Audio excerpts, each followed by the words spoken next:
একজন ক্লায়েন্ট যখন আমার কাছে আসে যে আমি পাসপোর্ট করবো, তখন পাসপোর্ট করতে যদি ৬,০০০ টাকা লাগে, তখন উনি বলে আরো ২,০০০ টাকা এক্সট্রা লাগবে।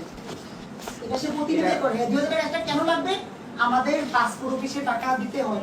পাসপোর্ট অফিসের টাকাটা কোন অফিসার কাছে দিতে হয়? এক অফিসার। এখন প্রমাণ হচ্ছে আমরা ওনার কাছ থেকে ফোনটা বের করে ওনাদের দুজন নাম্বার পাওয়া গেছে এবং ওনাদের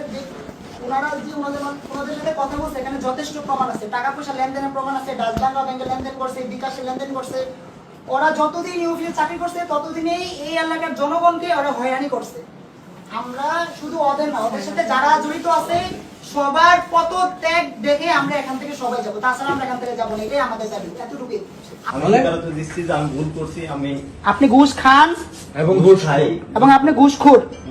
মাপ চান, জনগণের কাছে মাপ চান। আমি আপনাদের কাছে জনগণের কাছে মাপ চাই। আর জীবনে কোনোদিন কোন সাধারণ নাগরিককে হয়রানি করবো না টাকার জন্য।